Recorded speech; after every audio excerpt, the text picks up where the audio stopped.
C'est l'heure où l'arc-en-ciel se lève sur Canal M.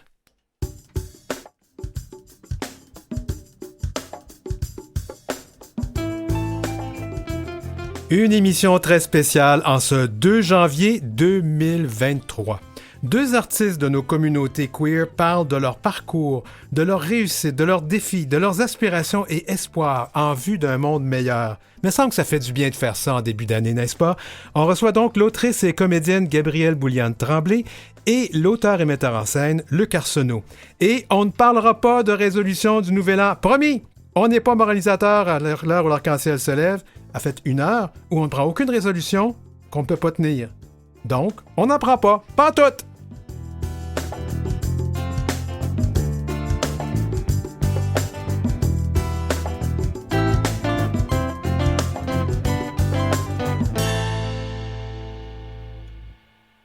C'est l'heure où l'arc-en-ciel se lève, avec Denis Martin-Chabot. Bonne heureuse année, tout le monde! Quand on commence une nouvelle émission, on évite de sauter des semaines, hein, parce qu'on est hebdomadaire.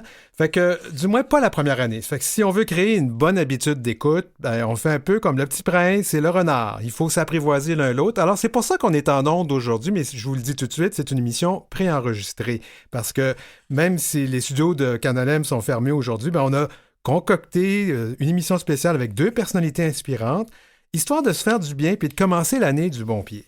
Nos invités d'aujourd'hui vont nous faire part de comment s'est passé 2022, en fait, les 3 dernières années, parce que finalement, on a vécu une pandémie qui nous a peut-être un peu mis en retard sur tout, et comment elles ont pu tenir le coup, et quels sont leurs projets pour 2023. Je ne sais pas si tu es là, Gabrielle? Oui, allô, Denis Martin. Allô. Écoute, je l'ai dit aux gens, on enregistre, alors on fait les choses un peu différemment cette fois-ci. Comment ça va, Gabrielle?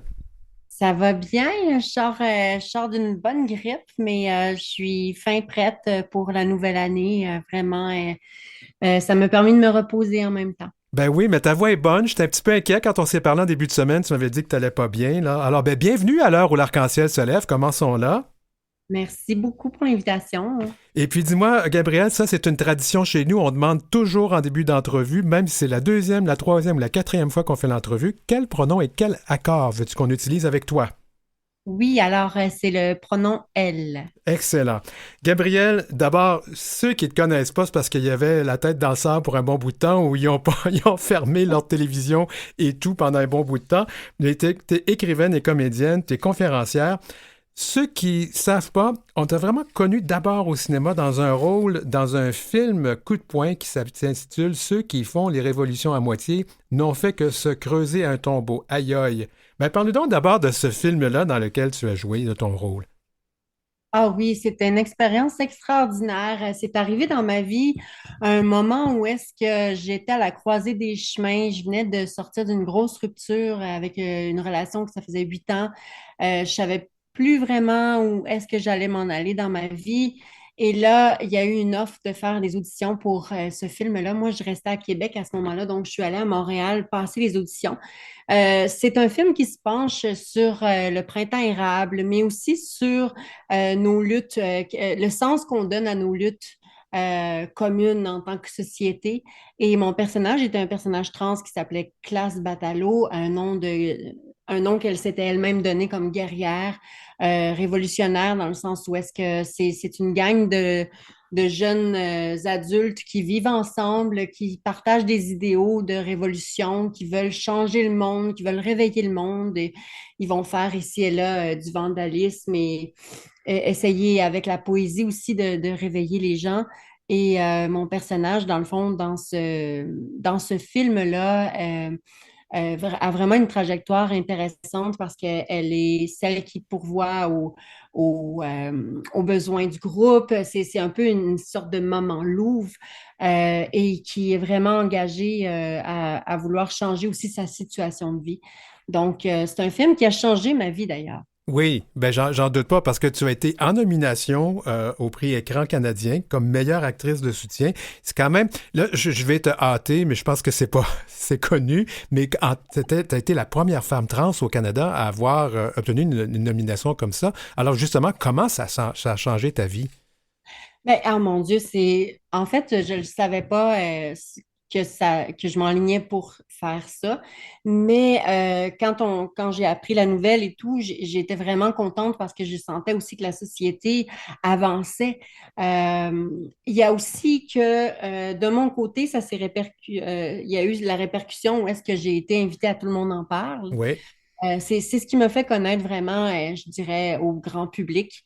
Et cette émission-là était consacrée à la promotion du film, mais aussi à la mention de mon parcours en tant que femme trans, puis et aussi de la nomination comme première femme trans aussi. oui. Donc, ça a changé ma vie parce que ça me fait connaître et ça a permis à beaucoup de Québécois aussi de comprendre la réalité des personnes trans d'une façon beaucoup plus personnelle.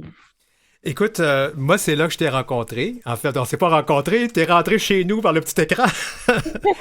Mais puis, vraiment, j'ai été impressionné. Je suis allé par la suite, je me suis assuré de voir le film, ce qui n'était pas toujours évident, mais quand j'ai réussi à le voir, je l'ai visionné. J'ai adoré ce film-là. Ça m'a beaucoup parlé. Même si nous ne sommes pas de la même génération, je pense que les combats se ressemblent d'une génération à l'autre, hein? Oui, hein? Ah Ouais. oui. Alors, on va parler de toi. Tu es né un 27 juillet 1990 à Saint-Siméon, dans la belle grande région de Charlevoix.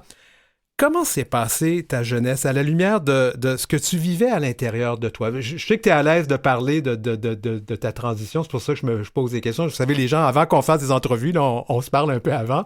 Alors, comment ça s'est passé pour toi, cette jeunesse-là? Moi, c'est sûr que ça s'est fait quand même sur le tard dans mon processus. Si je regarde en ce moment, les jeunes sont beaucoup plus au su et au fait de ce que c'est la transidentité, mais à mon époque, dans les années 2000-2010, il n'y avait pas vraiment accès à l'information. Je reste en campagne, donc même dans les CLLC, même à l'école, il n'y a pas ces informations-là. Donc, j'explore un peu à l'aveugle un peu mon identité. Au départ, je pense que je suis un homme homosexuel parce que attiré par les hommes et mon sexe assigné à la naissance était homme. Donc, ensuite, moi, à travers l'écriture, c'est vraiment l'écriture qui m'a aidé à m'explorer. Et quand j'ai déménagé à Québec, j'ai rencontré des gens de la communauté queer vraiment beaucoup plus diversifiés que ce que je pouvais voir. En fait, il n'y en avait pas, en fait, de personnes queer dans mon époque à Charlevoix. Donc, pour moi, ça a été tout un autre monde et j'ai fait des recherches sur ce que c'était la transidentité parce que j'avais entendu parler de ça. Mais moi, j'avais exploré du côté du métier de drag queen. Donc, j'avais fait des auditions pour être une drag queen, pour explorer ma féminité. Et je me suis rendu compte que finalement, j'étais différente des autres drag queens parce que je sentais pas nécessairement cet appel-là de la scène à ce point-là, Ouais. comme d'autres. Mais ça m'a permis de rencontrer des gens de la diversité qui m'ont aiguillée sur la transidentité et là, j'ai compris pourquoi j'avais fait la scène aussi, pour mon côté actrice, mais mon côté identitaire aussi. Ça m'a vraiment permis de vivre sous les feux de la rampe ma réalité, qui était célébrée parce que je le campais vraiment d'une façon honnête et authentique. Moi, j'ai beaucoup lu ce que tu as écrit. D'abord, au départ, je t'ai connue comme poétesse et j'ai beaucoup lu ce que tu as écrit. En fait, tu écris et c'est un cri, si tu me permets l'allitération, c'est un cri du cœur. C'est très beau et je pense que tu nous fais découvrir c'est quoi ce que tu ressens, ce qu'une personne comme toi peut ressentir. Tu sais, une femme qui vit dans un corps qui lui a été assigné à la naissance, qui est d'une certaine façon, puis que tu dois vivre ces événements-là. Écoute, moi, je pense que ton écriture nous a vraiment éduqués. Je ne sais pas comment les gens ont réagi, mais tu as publié 2 recueils. Donc, c'est important pour toi de nous communiquer ça et de cette façon-là. Oui, je pense que l'expression de soi, pour moi, est là depuis que j'ai 11 ans. J'ai commencé à écrire un roman de science-fiction. Après ça, j'ai été dans le fantastique. J'explorais beaucoup les genres littéraires. Et c'est vraiment quand j'ai eu 16 ans que j'ai eu la piqûre de la poésie. Et j'avais commencé à écrire ici et là des textes. Et au fil du temps, ça est devenu Le ventre des volcans, qui est mon premier recueil, qui est épuisé maintenant, mais qui a quand même eu un bon succès. C'est ce qui m'a fait connaître aussi sur la scène poétique à Québec. Je faisais des lectures de micro ouverts. Tu sais, c'est sûr, j'ai commencé comme tout le monde un peu, on partage nos écrits, ça ne nous tente pas trop, on sait pas, on n'est pas trop confiant, mais au fur et à mesure des années qui passent, on a des commentaires de gens qui croient en nous et je pense que oui, à partir du moment où j'ai commencé à parler de ma propre réalité, c'est là que mes textes ont rejoint les gens parce que je parlais vraiment du cœur. Ouais, il y a ce fameux cri du cœur qu'on retrouve en début de ton premier grand roman. D'ailleurs, on va en reparler après la pause musicale, mais j'aimerais qu'on parle de ce cri du cœur là, que tu mets en début. Et vraiment, moi, ça vient me chercher à chaque fois. Et je me rappelle de t'avoir vu le faire en spectacle. Et écoute, avec les larmes et tout, c'était vraiment touchant. Oui, c'est le manifeste de la femme trans que j'avais écrit. C'est ce que tu parles, dans le Oui, fond, oui, dans c'est la... c'est dont je parle, oui. Oui. Ah oui, oui. Puis c'est vraiment un texte que chaque fois que je revisite ou que je relis, ça vient me chercher parce que c'est encore tellement trop d'actualité, malheureusement. Malheureusement. On va faire une petite pause. On va aller écouter Pauline en parle, les mots, et on revient tout de suite après. On va parler de ton roman.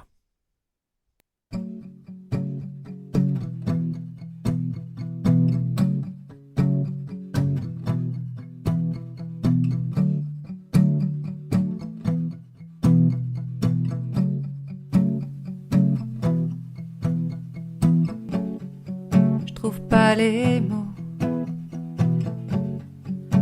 mots qu'il faut. Faut dire je sais pas parler de ça.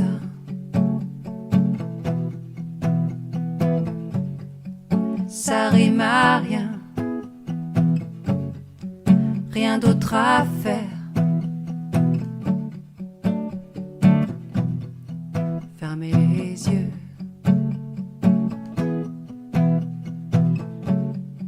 Je trouve pas les mots qu'il faut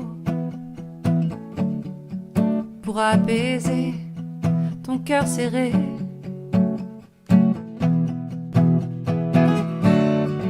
J'ai bien cherché dans tous les coins.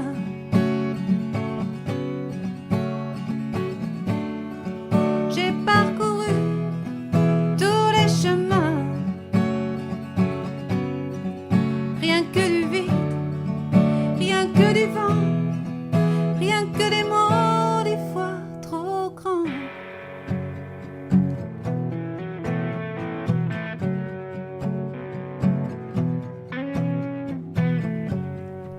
Je trouve pas les mots qu'il faut pour te soigner, te protéger.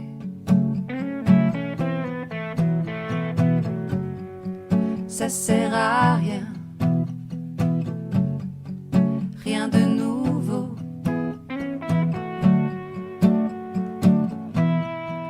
Vaut mieux se taire.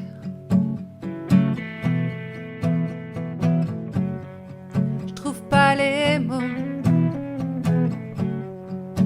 mots qu'il faut pour t'empêcher de t'éloigner.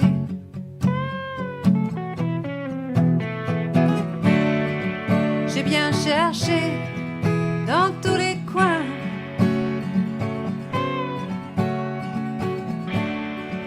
J'ai parcouru tous les chemins.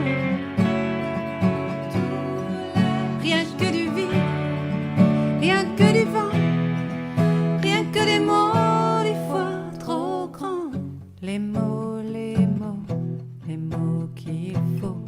Les mots, les mots, les mots qu'il faut. Les mots, les mots, les mots qu'il faut. Pour effacer tes heures blessées, pour t'endormir dans un soupir, te réveiller du bon côté et ne plus penser au pire. Pour t'enlacer sans te toucher, pour écouter quand tu respires, pour essayer et y arriver et te parler de l'avenir.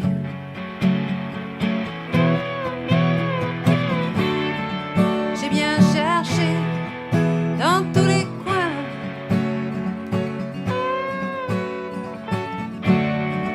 J'ai parcouru tous les chemins. Rien que du vide, rien que du vent,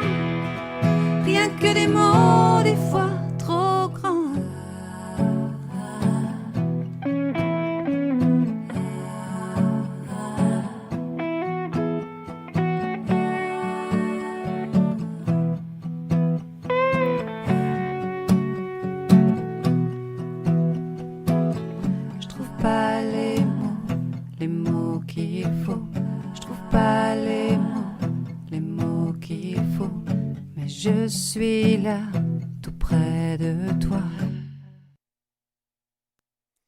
Eh bien, c'est l'heure où l'arc-en-ciel se lève à Canal M et on continue notre entrevue avec Gabrielle Bouliane-Tremblay. Et là, je vous dis, je l'ai dit en début d'émission, si vous ne la connaissez pas, c'est parce que je pense que vous n'avez pas allumé votre téléviseur, vous n'avez pas lu les journaux. Parce qu'en 2021, Gabrielle a publié son premier roman, ton premier roman autofictif, un roman qui s'appelle La fille d'elle-même, qui a gagné en 2022 le prix des libraires. Ce roman suit le parcours d'une jeune personne qui découvre qu'elle n'est pas un garçon, mais une fille. Écoute, Gabrielle, c'est clair que ça te ressemble, ça. Oui, en fait, l'autofiction, ça a cette force-là hein, Mm. de pouvoir utiliser, de puiser à même nos propres expériences pour aller explorer une histoire vraiment qui a pris 15 ans à écrire quand même. Ah, mon Dieu, oui. Ben, ça paraît, là, le livre est vraiment touchant. Euh, une chose, moi, que je me suis toujours demandé à chaque fois, je connais un peu ton histoire, là, les gens, vous savez qu'on se connaît, Gabrielle et moi, mais ça m'a beaucoup touché parce que je sais que tu es passé par des périodes très difficiles. Euh, C'était dur de revivre ces moments-là en l'écrivant.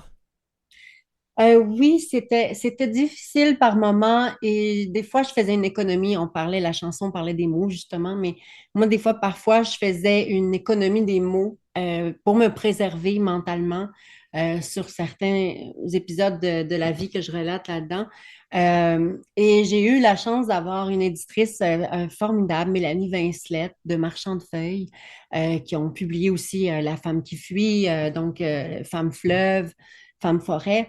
Mais j'ai eu la chance d'avoir cette éditrice-là qui a un grand cœur, un immense cœur et qui a toujours fait preuve d'empathie par rapport à mon récit de vie et qui me poussait justement d'une façon très, très douce à aller au fond des choses, à aller trouver vraiment les mots justes pour chaque expérience dont je traitais le sujet. Et moi, pour moi, ça a été bienfaisant et bénéfique parce que j'ai pu me libérer aussi par la bande de certaines choses qui restaient stagnantes en moi. Et ça m'a permis aussi de faire du bien à d'autres qui, euh, par la lecture du livre, se sont reconnus aussi à travers mon vécu parce que c'est quand même, oui, on a des vécus différents, mais similaires dans le sens où est-ce qu'on vit beaucoup d'incompréhension de la part Oui. de plusieurs personnes. Et surtout, tu relates une expérience, moi, ça m'a toujours, ça m'a choqué, c'est venu me chercher à plusieurs reprises quand je repense à ça. Tu parles d'une agression. C'est quelque chose que tu as vécu, toi. Et Oui, oui. es-tu capable d'en parler présentement? Ou c'est quelque chose Oui, que oui? je suis quand même détachée maintenant, puis je l'ai fait. Je sais que parfois dans le roman, ce moment-là, il vient accrocher beaucoup de gens, mais je l'ai fait par souci que c'est une triste réalité encore. La majorité des personnes trans ont été agressées. J'ai pas les chiffres, là, mais on est vraiment sujette à plus d'intimidation, plus de violence, plus d'idéation suicidaire. Donc, c'est un passage difficile, mais un passage obligé, je crois, et qui va sensibiliser les gens, évidemment, par la bande. Mais c'est un roman qui, bien qu'il soit difficile par moments, je trouve que c'est avant tout un roman de résilience Oui. et de poésie, de beauté, de lumière aussi. Il y a beaucoup de lumière qui passe entre les lignes.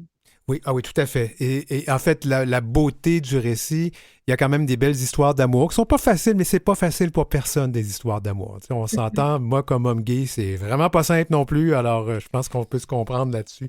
Moi, ce que j'ai trouvé intéressant cette année, et ça sera publié l'année prochaine, Ellie Tarek El Bechelani Lynch, alors j'ai mal prononcé son nom, je suis désolé, mais a traduit en anglais ton roman et ça va être publié sous le nom de Dandelion Daughter en mai 2023. Parle-nous de la personne qui traduit ton livre, s'il te plaît. Ah mon Dieu, en fait, ça a été vraiment une belle rencontre. Dans le fond, ça va être édité chez Véhicule Press Oui. dans la collection Esplanade. Et quand j'ai rencontré Eli, j'ai vraiment tout de suite eu un beau match. On s'est rencontrés par Zoom, hein, c'était encore la pandémie, donc il y avait encore des restrictions.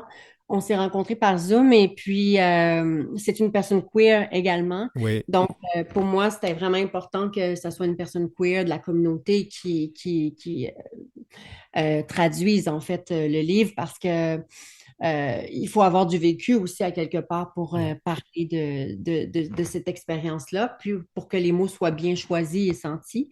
J'ai pas encore vu la version finale pour approbation, mais je vais la recevoir, je pense, début janvier, là, mi-janvier, pour approuver tout ça. Mais j'ai lu ici et là des petits extraits et puis vraiment, ça donne une toute autre lumière à cette histoire-là. Oui, on garde la même histoire, évidemment, mais il y a quand même ça me permet de voir une autre façon de raconter, une autre façon l'anglais vraiment a ça de particulier, hein, ça ouvre un autre monde Ouais. aussi. Ben, c'est une autre façon d'exprimer En fait, je pense qu'on traduit pas, on adapte finalement. Je pense que c'est un peu Oui. plus ça, oui. Ah oui, c'est le mot. Oui. Oui. Moi, ce que j'aimerais savoir aussi, c'est que j'ai entendu dire, mais là, tu peux peut-être pas m'en dire beaucoup, mais ça va être porté à l'écran, ton roman. Au petit écran, du moins. Oui. Qu'est-ce que tu peux Euh, nous dire là-dessus, là? Je sais que c'est encore bien secret, mais as-tu un scoop pour c'est moi? bien. Je sais, je peux juste dire que vraiment, l'équipe, on a vraiment à cœur de porter ce projet-là dans toute son authenticité, dans tout son amour. Et puis, c'est sûr que ce projet-là va de l'avant et tout, mais je peux pas encore parler, je peux pas donner de nom, je peux pas donner rien de ça. Et pour moi, c'est dur parce que j'aime ça partager beaucoup. Tu me connais, j'aime Oui. ça Ah, puis parler. je respecte ça. Tu sais, je te taquine, non, mais je respecte ça. Mais Écoute, pour vrai, c'est quelque chose de beau qui s'en vient, vraiment. j'ai beaucoup de choses dont je veux parler avec toi. On va quand même souligner que cette année, tu as publié un autre titre qui s'appelle La Voix de la nature. C'est de la poésie, mais c'est aussi un roman qui s'adresse aux plus jeunes, si je comprends bien. C'est vraiment tout âge, hein, mais le public cible, c'est vraiment les adolescents en questionnement. Et c'est un roman, je me suis penchée sur, ça s'appelle La Voix de la nature chez Héritage Jeunesse. C'est un roman où est-ce que je me suis dit, mais qu'est-ce que j'ai pas raconté dans La fille d'elle-même que je pourrais raconter dans un roman adressé plus aux jeunes? Parce que je considère que La fille d'elle-même s'adresse plus aux 16 ans et plus, on va dire. Ouais. Puis je sentais que je voulais quand même partager mon message, mais il me manquait euh, un point d'ancrage et je me suis dit, ah, c'est quand j'étais jeune, moi, je me rendais dans les bois pour aller chanter, faire du lip sync avec mon espèce de Sony Ouais. aux cassettes jaunes dans les bois. Ça me rajeunit pas. Mais je chantais aux arbres. Je personnifiais des femmes, souvent n'importe quelle femme chanteuse. Je me donnais en spectacle, dans le fond, à la forêt parce que je sentais que je pouvais être moi-même sans me sentir jugée. Et les arbres, c'était mon public. Et c'est un moment, je n'ai jamais parlé à personne de ma vie. Et que là, je me suis dit, OK, je vais en parler dans ce moment-là. Alors, cette petite fille-là se rend dans les bois et j'ai changé mon histoire où est-ce que c'est de l'autofiction, mais les parents savent déjà dès l'enfance que l'enfant est trans. Alors, on est vraiment dans un roman d'affirmation de soi et l'importance des alliés aussi, qu'on sous-estime beaucoup, mais qu'on a vraiment besoin aussi, comme dans notre entourage pour avoir, je me considère privilégiée comme personne trans d'avoir eu un entourage bienveillant, qui m'a aidée. Je ne serais pas là aujourd'hui avec tout ce que j'ai accompli si j'avais pas eu un bel entourage sain autour de moi. J'aurais aimé parler de beaucoup, beaucoup de choses, mais il nous reste plus beaucoup de temps, puis je veux vraiment aller dans des choses au niveau justement de la personne que tu es et du modèle que tu es. Mais je vais quand même rappeler aux gens que tu as joué à la télévision dans Mémoire vive, si je ne me trompe pas. Une autre Une autre histoire. histoire. Mon Dieu, je mêle les titres. Puis pourtant, je l'ai écouté de Mais fond il y a en un, comble. il y a un aspect sur la mémoire, Oui, justement, c'est ça. là-dedans. Mais je vais t'amener à le fait que tu es impliqué comme personnalité au niveau d'Interligne, entre autres. Tu es impliqué aussi, je sais que tu t'es impliqué dans le débat sur la loi sur la refonte du Code civil. Tu as même eu une réaction assez viscérale, on s'en était parlé cette fois-là. Donc, si je comprends bien, toi, ressens-tu que tu as une mission ou tu as une responsabilité? Comment tu t'exprimerais ça vis-à-vis les personnes trans, vis-à-vis les personnes qui vivent ta réalité? Je pense que c'est dans ma personnalité. Je déteste l'injustice. J'ai été intimidée quand j'étais jeune. J'ai été témoin d'intimidation aussi. je sais à quel point c'est douloureux et je sentais que ce projet de loi-là, c'était un gros projet d'intimidation sur les personnes trans qui devait forcer les gens, une clause dans le projet de loi euh, qui incitait les gens, qui allait devoir inciter les gens à avoir la chirurgie, alors que peut-être que c'est pas ça qu'on a besoin Ouais. pour changer les mentions sur les papiers. Alors, moi, c'est ça. Aussitôt qu'il y a des injustices dans le monde ou dans le Québec, je réagis parce que pour moi, c'est important que tout le monde ait accès à une paix d'esprit, hein, juste d'exister. On ne devrait pas être stressé d'exister. Et je sentais que pour moi, ça vient tout le temps me chercher quand il y a des injustices, comme récemment, il y a eu Chloé Guillemette. Oui, on en a parlé à l'émission, justement, oui. Oui, et puis elle a été victime d'intimidation, de violence, et donc et je trouve ça très très beau. Qu'est-ce qu'elle fait aussi d'en parler, c'est important. Donc c'est vraiment d'être solidaire, puis de pas oublier qu'on a ça en nous, hein, cette empathie-là. Des fois on l'oublie qu'on est des êtres empathiques à la base, fondamentalement. Et c'est ça, quand il y a des injustices, moi, c'est sûr que je vais au front au dépit de la santé mentale. Je sais que le projet de loi 2, ça a vraiment hypothéqué ma santé mentale, mais Mais, c'est mais nécessaire. t'as eu une intervention importante qui a été appréciée. Gabriel, c'est fini pour nous. Hey, merci d'avoir été là aujourd'hui. Ça a été vraiment un plaisir. Puis J'étais bonne contente. heureuse année 2023, puis tu sais qu'on t'aime. Merci. Moi aussi, je vous aime. Merci. Bonne année. Merci. Après la pause, ce sera Luc Arsenault. Vous avez des commentaires ou des suggestions de sujets ou d'entrevues pour Denis Martin? Contactez-le à heureciel@outlook.com. C'est heureciel en un seul mot et en minuscule @outlook.com. Suivez Denis Martin aussi sur sa page Facebook et sa page Instagram @dmchabot auteur.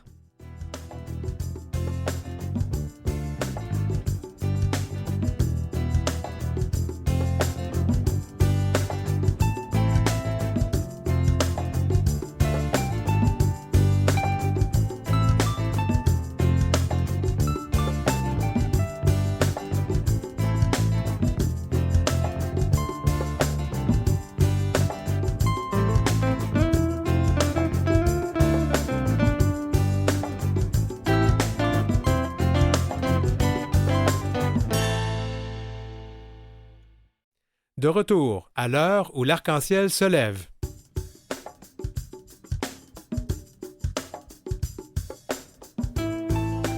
Dans cette deuxième demi-heure, on va parler de théâtre, parce qu'on aime ça le théâtre, avec un passionné de théâtre, comédien, metteur en scène, dramaturge, Luc Arsenault est avec nous.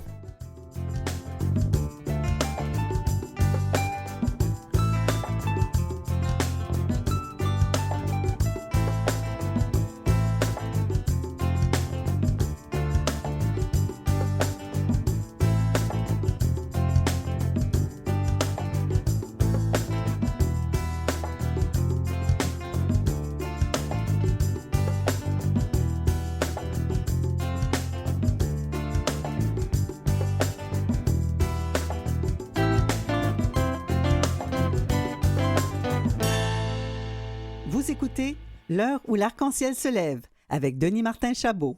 Bienvenue, Luc Arsenault, à l'heure où l'arc-en-ciel se lève. Merci, Denis En Martin ce Chabot. beau 2 janvier Ben 2023. oui, voilà, hein, on débute une nouvelle année. Bonne année tout le monde, d'ailleurs. Bonne année là-dessus, à toi hein. aussi. Que le Ah. meilleur. Ah oui, que le meilleur. Que le meilleur. Ah oui, oui, oui, tout à fait. Accord et pronom avec toi. Ah, il. Il, Oui, oui. mot masculin. Ouais. Alors, il faut que je parle de toi. J'ai Bon. j'invite de cette première émission de l'année, je disais que j'invitais des amis avec qui on pouvait parler de notre vie post-pandémie, de notre vie comme communauté. Alors, Luc est finissant de l'option théâtre du Cégep Lionel Groulx. Oh my God, 1984. Oui, oui. Et- 1984, déjà. Tu roules ta bosse depuis donc pas mal de temps sur la scène comme comédien, mais aussi comme metteur en scène. Et j'ai appris comme dramaturge. Ça, je ne savais pas ça. J'ai Oui. appris ça en faisant de la recherche avec Mhm. ma chère recherchiste. Et on va commencer par le début, Luc. Tu es Oui. venu au monde où? Et peut-on te demander en quelle année? Oui, moi, je suis venu au monde à Trois-Rivières, en fait, en 1961. Ah, c'est une année extraordinaire. Oui, c'est une belle année. C'est la mienne aussi. Voilà. C'est la meilleure année, je pense, pour les créateurs. Alors, quand est-ce que ça t'est venu l'appel du théâtre? C'est arrivé, en fait, à la fin de mon secondaire, en fait. J'avais vu mon frère diriger. Mon frère qui ne fait plus du tout de théâtre, mon frère qui est un physicien, en fait, à la base. Là, donc, on est loin, loin, loin de l'univers du théâtre. Mais il avait monté, lui, avec une gang, que lui était au 5e secondaire, moi, j'étais en 4e secondaire. J'avais vu la pièce et je m'étais dit, ah oui, j'aimerais ça essayer ça, moi, jouer, voir c'est quoi. Ah. Et je vais toujours me rappeler parce qu'en fait, ça a été un défi. C'est quelqu'un qui m'a proposé, vous devriez monter Le Malade imaginaire de Molière. Et Un je me défi, souviens, ça. Tout un défi, là. C'était tout un défi. On parle de l'école secondaire, quand même. Oui, Là. 5e secondaire. Et là, tu as le prof, je vais toujours me rappeler, Paul-André Quentin, qui s'appelait prof de secondaire 5 en français, qui m'avait regardé droit dans les yeux puis il m'avait dit... Si jamais tu te rends au bout de ce projet-là avec un texte comme ça, il dit « Je te lève mon chapeau ». En fait, il doutait qu'on puisse se rendre parce qu'il lui trouvait qu'on s'attaquait à gros et on s'est rendu. En fait, donc, tu as eu la levée du chapeau. J'ai eu la levée du chapeau et j'ai eu, c'est ça, le début de mes lettres de noblesse, je devrais dire, avec le théâtre. Et là, ça a été la piqûre. Là, j'ai fait, bon, ça y est, oui, je pense que c'est ça que je veux faire. Moi, Luc, je viens de Québec et je suis aussi un homme qui a été passionné par le théâtre, comme tu le sais. Oui. J'ai une formation aussi comme comédien. Mais moi, l'appel du théâtre, je l'ai eu, mais je n'y ai pas répondu. Puis je pense que c'est important qu'on en parle parce qu'à l'époque, à Québec, bien évidemment, je me retrouvais sur scène, je faisais du théâtre et ben tu peux juste imaginer toutes les choses que j'ai reçues comme commentaires, cette homophobie que j'ai intériorisée au point où je ne me sentais pas à la hauteur. Je me disais, non, je ne serais jamais capable de faire ça. Et j'ai abandonné. Okay. Comment toi, tu as vécu à Trois-Rivières? Quand même, c'est une petite ville. Quand on est comédien, quand on aime les arts, on est définitivement, là, je peux le dire, moi, une tapette. Oh, oui, c'est ça. Tu étais la grande folle de service. Puis moi, je te dirais que plus particulièrement, j'ai quand même un vécu de stigmatisation puis d'intimidation assez intense, je te dirais, à partir même de l'école primaire. Puis moi, en secondaire, rendu au secondaire et en secondaire 5 surtout, pour la majorité des gens, j'étais la risée de l'école. Les gens savaient que je faisais du théâtre, mais ils savaient pas, ils m'avaient jamais encore vu parce qu'on voit les gens faire la représentation en fin d'année scolaire, mais pendant toute l'année scolaire, j'étais moi aussi, mettons, la tapette de service et à tous les niveaux, là. Que ce soit verbal ou physique, là, j'ai été bousculé, hein, on va dire ça comme ça. Mais comment tu as passé au travers? Ah, parce que j'adorais le théâtre. Moi, dans ma tête, c'était je vais leur prouver que je suis capable de faire quelque chose. Mais ça prend de la résilience, ça prend du sang-froid pour être capable de faire. Ça, oui, il faut. En fait, dans ma tête, j'avais pas le choix. C'était même pas une alternative, en fait. Là. C'était go, il faut foncer, il faut aller jusqu'au bout de ce projet-là. Puis c'est ça, ça a été... Et ça a fait changer le langage des gens autour de moi. En fait, quand je dis les gens autour de moi, je parle surtout des gens de ma génération, de mes pères, du même âge que moi, mais je faisais également du sport, moi, en même temps. Fait que c'est comme... J'étais un peu une contradiction, là, tu sais, là, c'était... Il me comprenait pas trop, là, tu sais, il faisait du sport, il faisait des arts, surtout des arts. Puis même dans les sports, je me débrouillais quand même pas mal. Fait que c'était comme... J'étais un peu une bébête étrange, mais j'étais quand même, c'est ça, la tapette de service. On va dire le mot comme il était à l'époque. Est-ce que c'était à ce moment-là ce que tu savais? Est-ce que tu savais à l'époque que tu étais peut-être plus attiré par les garçons ou c'était pas encore connu pour toi? Je pense que mon cœur le savait, ma tête le rationalisait, pardon. Oui. Je pense que je n'étais pas convaincu parce que c'est sûr, t'en parlais pas. Ouais. On n'en parlait pas. Là, je vous parle de 1977-78. J'avais 15-16 ans, 17 ans. On n'en parlait pas de ça. Mais oui, fondamentalement, quand on croisait des gens où il y avait des amis, c'était les gars que je trouvais pas mal le plus beau et le plus attirant dans tous les sens du terme. C'était pas juste physique. Là. Je trouvais que les gars étaient mieux que que le reste, en fait. Puis ça, pour les jeunes générations le vivent peut-être moins, bien que j'apprends parfois qu'elles le vivent aussi, Oui. mais dans certains endroits. Oui. Mais pour certains qui n'ont pas vécu ça, c'était quand même pas facile. Hein? C'était de Ah, devoir non, se non, faire non. violence. Oui, c'était vraiment vertigineux. En fait, moi, mon bal de finissant, c'est avec une fille que je suis allé. Moi aussi. Oui. Et pauvre elle, José Fortin, de son nom. José, si tu nous écoutes, j'espère que tu pardonnes notre ami Luc. Là. Ah oui, puis on a tout essayé. Hein. On m'a présenté des filles. Le peu de gens qui le savaient, ça se pouvait pas, en fait, que je sois homosexuel ou que je sois gay. Fait que, donc on essayait par tous les moyens. Non, c'est parce que tu n'as pas rencontré la bonne fille, parce que tu n'as pas rencontré la bonne personne. Puis ça faisait, ben non, là, c'était toujours, je peux pas continuer avec une femme, je vais ruiner sa vie, ça marchera pas, là, on n'y arrivera pas. Alors, comment ton orientation sexuelle a-t-elle joué là, dans ta vie artistique, comme comédien, comme metteur en scène? Comment ça joue? Est-ce que ça fait partie de ça? En fait, moi, je dirais oui et non, parce que j'étais vraiment déterminé. Quand je suis rentré en théâtre, c'était comment je dirais? C'était vraiment, je savais que c'était ça. Je savais que j'étais au bon endroit, au bon moment, que les astres étaient alignés. C'était mon X. Là. Parce que tu me disais tantôt que tu voulais leur montrer que tu étais capable de le faire. Oui, c'est ça. Oui, ouais. C'était exactement ça. Puis après, quand je suis rentré, je suis quand même rentré au cégep en sciences, juste au cas où. Okay. Je suis de la génération que tu faisais du théâtre, c'était pas tu jouais, hein? Ouais. Fait que c'était pas une vocation, c'était pas un travail, tu jouais, mais j'ai eu des parents très, très, très, mais très, très compréhensifs et très, surtout, en appui, en fait, à ma carrière. Je voulais faire du théâtre, OK, go, vas-y à 100%, puis j'étais même, je dirais à l'époque, plus téméraire que maintenant. Ma témérité de maintenant est plus basée, mettons, sur mon expérience, puis je sais où je m'en vais, je sais ce que j'ai à faire. Mais là, j'avais la témérité de quelqu'un qui voulait, qui se croyait capable, qui se donnait... c'est ça, qui se donnait un genre. À l'époque, c'était ça. Là, on rentrait dans une école de théâtre et on devenait quelqu'un d'autre automatiquement. Là, fait que c'est, voilà. Puis je me souviens d'être rentré à l'école. Moi, je suis rentré, j'ai fait Sainte-Thérèse, en fait, l'école de théâtre de Sainte-Thérèse. Puis je vais toujours me rappeler de... J'avais dit Lionel Groult, et c'est Sainte-Thérèse. Oui, c'est ça. C'est la même chose. Ah, c'est la même chose, OK. C'est le collège Lionel Groult à Sainte-Thérèse de Blainville. OK. Fait que souvent, les gens vont dire, moi, j'ai fait Sainte-Thérèse au lieu de dire j'ai fait Lionel Groult. Là. Ça, c'est ma génération à moi. Là. Ouais. Mais je me souviens d'avoir discuté avec le fondateur qui était à ce moment-là directeur, qui était Jean-Robert Rémillard, qui était directeur du théâtre à l'époque. Puis il m'avait dit, si jamais on ne vous prend pas après les auditions, vous faites quoi? Et j'avais répondu de but en blanc, mais pourquoi vous ne me prendriez pas? Ah! Et là, il y avait eu un grand, grand sourire dans son visage qui s'était allumé, puis j'ai été reçu, en fait, on m'a accepté. Ça, on appelle ça d'en avoir des grosses, là. Oui. Non, j'étais convaincu. En fait, j'étais sûr de moi. C'est ça. Puis je pense que c'est à force d'avancer dans le temps qu'on se met à avoir des doutes ou des hésitations. Moi, j'ai toujours la naïveté du débutant. On veut tellement qu'on pense pas avoir de lacunes ou de problématiques. On veut, là. On fonce, là. Puis souvent, je dirais que les lacunes, ils viennent pas de nous. Ils viennent de ce que les autres essaient de nous convaincre qu'on a des lacunes. Avant d'aller à la pause musicale, quand même une question qui me vient en tête. Oui.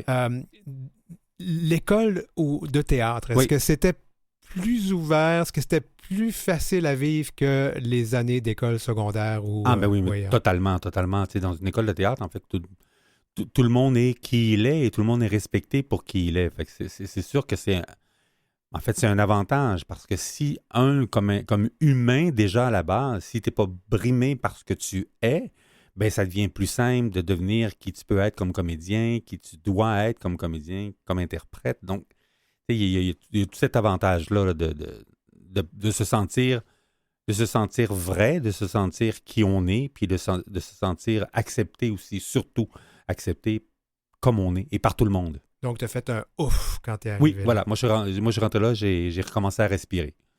On s'en va justement écouter une pièce musicale que tu as choisie, des deux frères. On a mis la lumière. Pourquoi? Parce que souvent, les gens ne réalisent pas à quel point ils ne s'écoutent pas vraiment. Et moi, ce que je trouve important dans la vie, c'est d'écouter l'autre et d'écouter tout ce qu'il dit, même quand il ne parle pas. Bon, on va aller écouter ça tout de suite. Voilà. On a le cœur moins gros, on a a baissé les armes. On a fait ce qu'il faut pour que revienne le calme. On a mis de la lumière sur nos différends. Au fond, on savait bien que ça passerait avec le temps. On en a fait du chemin, toi puis moi depuis le temps. On avait de la misère à vivre de bons moments. On se pognait pour un rien, se parlait sans s'écouter. On s'entendait juste ben assis devant télé. Il était vraiment le temps que ça change.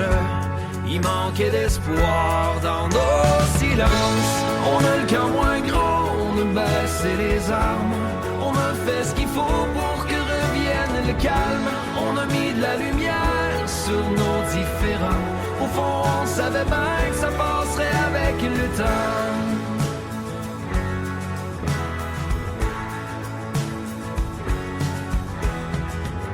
On s'est pas laissé de chance, on était impatients. Dans notre manque de présence, on était dans le champ.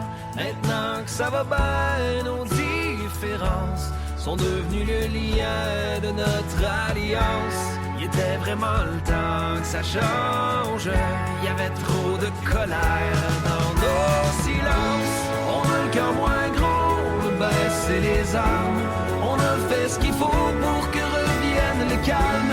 On a mis de la lumière sur nos différends. Au fond, on savait bien que ça passerait avec le temps. Avec le temps. On retourne plus en arrière. L'avenir est plus brillant. Ensemble, on a fait le choix de garder ça vivant. On a le cœur moins gros, on a baissé les armes. On a fait ce qu'il faut pour que revienne le calme. On a mis de la lumière sur nos différends. Au fond, on savait bien que ça passerait avec le temps. On a le cœur moins gros.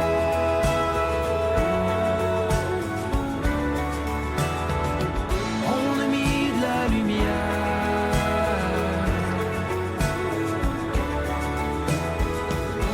On a le cœur moins gros.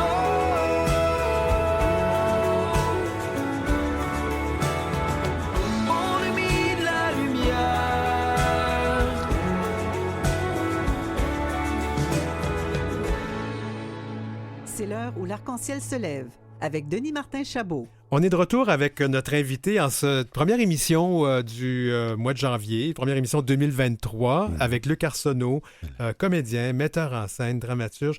Luc, faut te demander, Oui. c'est quoi le théâtre pour toi? Qu'est-ce que ça représente dans ta vie? Ah, mon Dieu!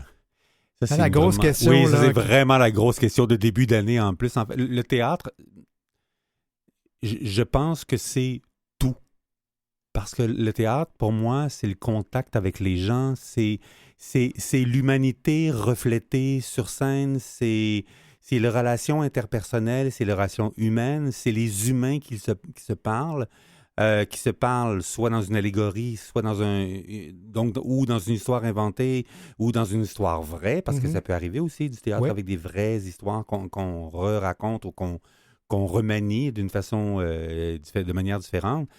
Mais moi, le théâtre, en fait, j'aime ce médium-là profondément, justement pour le côté vrai de la chose. Ouais. Pour le contact avec le public, pour le contact direct de sentir les gens et d'être capable de livrer quelque chose aux gens, mais dans toutes les dimensions possibles de ce qu'un humain peut offrir, de ce qu'un humain peut donner. Fait que pour moi, le comédien, la comédienne, ça va plus loin que l'entité humaine.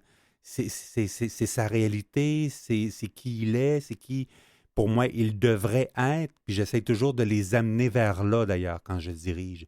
J'essaie de les amener, pas vers uniquement ma vision. Je ne suis pas unidirectionnel. J'ai ma vision, mais j'ai aussi les gens devant moi. Donc, les gens devant moi peuvent me faire changer, pas d'idée, mais de façon d'aller ou d'atteindre mon but ou d'atteindre le chemin que je veux rejoindre, avec lequel, en fait, je veux rejoindre surtout, les spectateurs. Mais si j'ai rejoint les interprètes, ben c'est sûr que le spectateur va être interpellé. Tout à fait. Voilà. Tout à fait.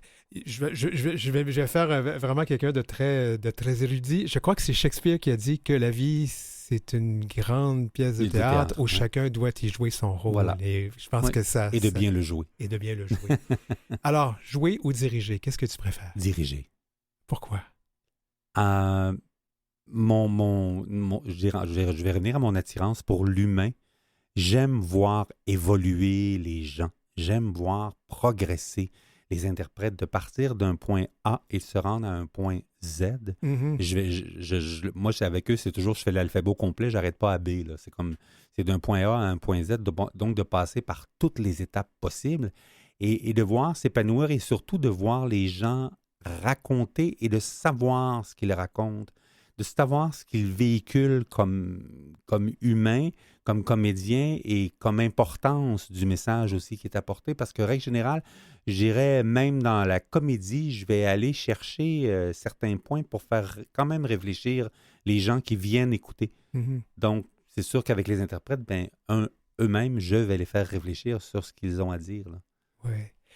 J'ai vu une pièce récemment que tu as montée. Oui. On en a Ouais. peut-être pas beaucoup parlé dans les médias, mais nous, on va en parler. D'accord. Lune rouge, c'est Oui, ça? la Lune rouge. La Lune rouge. Alors, c'est une adaptation, Oui. mais vraiment, c'était... Là, j'ai vu comment tu jouais, et non seulement avec tes interprètes, mais avec le public aussi.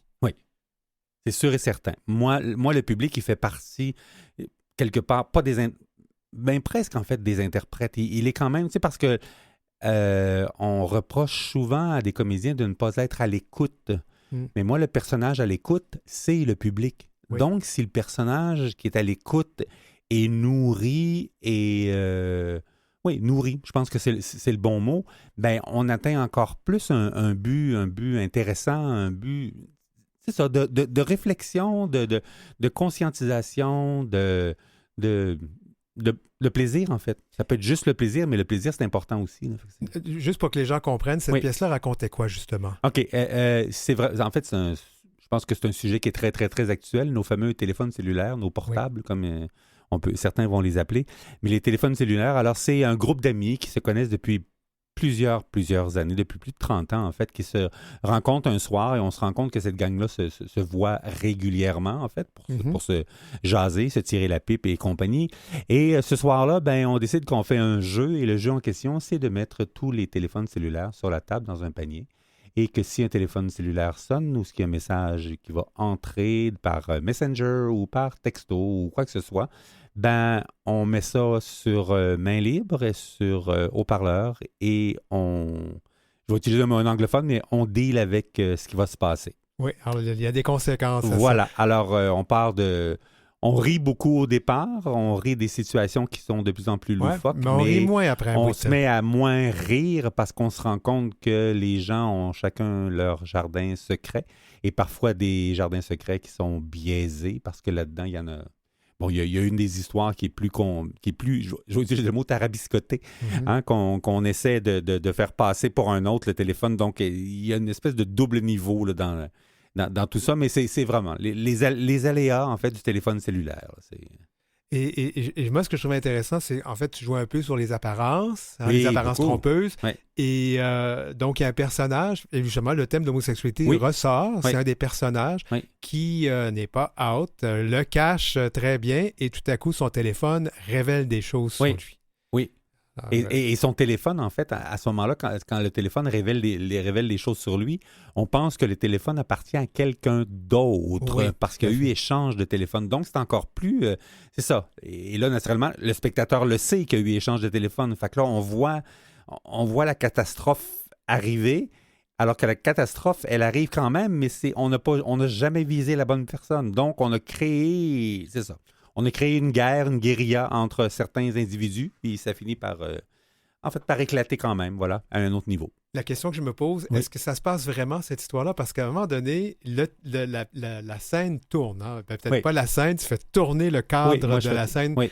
Et là, on était de l'autre côté. Et là, Oui. je me dis, est-ce que tout ça s'est vraiment passé ou pas? Puis je pense qu'il n'y a pas de réponse à Non, ça. il n'y a aucune réponse à ça. En fait, c'est ça. Bon, moi aussi, C'est- toi. oui. En fait, c'est ça le merveilleux et l'extraordinaire du théâtre. C'est que les gens peuvent sortir de là en se disant, finalement, ça s'est-tu vraiment passé? Parce que dans l'histoire, dans le film, en fait, à l'origine, on voit aussi on doute également que ce soit passé, que cette histoire-là soit arrivée pour vrai. Et c'est ce que je voulais essayer de ramener, qui n'était pas évident de le ramener sur scène, mais mon Ouais. idée a été tout simple, Mais- en fait, de changer le... Mais moi, j'ai aussi l'impression que les gens disaient, finalement, on va pas, excuse-moi, le chinois, on va pas dealer avec ça. Fait qu'on Ouais, fait comme si de rien n'était. Oui, Puis on retourne avant que les téléphones se soient. voilà, Ouais. tout à fait. Wow. Ouais. Ça, c'est ça la beauté de la scène. Oui. Et puis, le fait que tu as complètement fait tomber le quatrième mur. Il n'y en Oui. avait pas. On a tout simplement Voilà. joué avec ça. On est allé ailleurs. Les questions queer, c'est important pour toi dans ton œuvre artistique, dans ta démarche artistique? Ben, en fait, oui et non. Oui, quand je peux le faire, parce que je pense qu'il faut parler de nos communautés. Faut les établir, faut les mettre en lumière, en fait, dans tout ce qu'ils sont, de bon et de moins bon, hein, parce que c'est pas nécessairement juste de vanter la communauté ou de quoi que ce soit, mais tu sais, d'aller dire que les choses existent, puis les choses existent pour tout le monde, en fait. Oui. C'est ça, les univers sont... L'univers devrait être le même pour tout un chacun, peu importe, en fait, son orientation et d'où on vient et surtout d'où on va, là. Luc, tu as été quand même assez occupé dans les Oui. dernières années, étonnamment parce qu'on avait la pandémie, mais toi, tu as décidé, là, non, on continue, puis on va de l'avant. Oui. C'est important, ça? Oui, tout à fait. On a trouvé le moyen de continuer de le faire. Le début de la pandémie, j'étais en production déjà sur un spectacle. On l'a juste mis en veilleuse, le temps de pouvoir se retrouver pour le faire. Et la minute qu'on a pu se retrouver, ben on répétait avec des masques et tout pour être capable de jouer une première production qui a été à l'automne 21. Et là, en mars 22, tu as vu d'ailleurs, c'est ça, la Lune Rouge. La Lune Rouge, tout Là. à fait. Tu as des projets présentement, là, 2023 arrive. Ouais, 2023 s'en vient. J'ai le merveilleux projet et qui est rare pour moi. Je vais jouer au théâtre. Je vais jouer La Duchesse de Langeais de Michel Tremblay. Alors voilà, je suis là-dedans par-dessus les oreilles. Ça fait 1 an, tout petit peu plus qu'1 an que je jongle avec ce texte-là, parce qu'il faut quand même se le mettre en bouche. Je serai seul sur scène, donc c'est pas nécessairement évident d'apprendre un texte qui est... Et c'est joué où et quand? En principe, on devrait être capable d'ouvrir Fierté Montréal 2023, mais tout est en pourparlers en ce moment, mais ça va se jouer et même se promener dans la province. Wow! Ah, on lâche pas, même Non. à 61 ans. À 61 ans. Moi, je dis 40, merveilleux. je dis 40 et 21, C'est ça. Ouais. T'as senti, toi, quelque part, un peu comme un modèle pour les jeunes acteurs, actrices, les jeunes acteurs, c'est qui sont non-binaires, comme personne queer, comme personne gay, est-ce que tu sens que que tu dois servir de modèle pour ces gens-là, ou le fais-tu naturellement, tout simplement? En fait, je pense que je vais utiliser une phrase qui peut sembler simpliste, mais je suis qui je suis, tout simplement.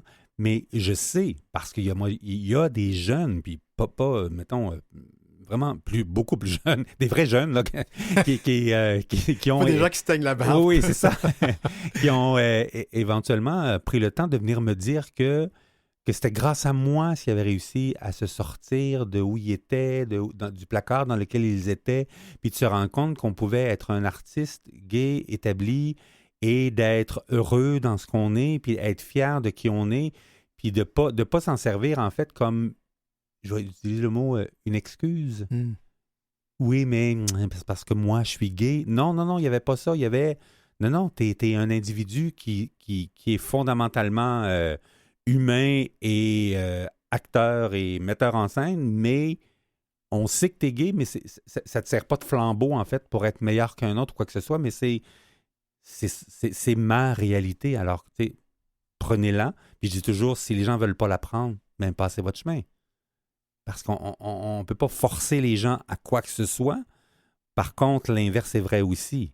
Ouais. Empêchez-moi pas, moi, d'être si je veux continuer mon chemin. Et les rôles queer, aux acteurs queer, ou tout le monde peut jouer tous les rôles? Je pense que tout le monde peut jouer tous les rôles. J'aime mieux quand c'est que la réalité est sous-jacente, que ce soit quelqu'un de cette communauté qui joue le personnage, mais je pense que tout le monde peut jouer tout. Luc Arsenault, c'était un plaisir de passer cette demi-heure-là avec toi. Merci beaucoup, Denis Martin, et à très bientôt, qui sait? Qui sait? Alors, c'était Luc Arsenault, comédien, metteur en scène et dramaturge.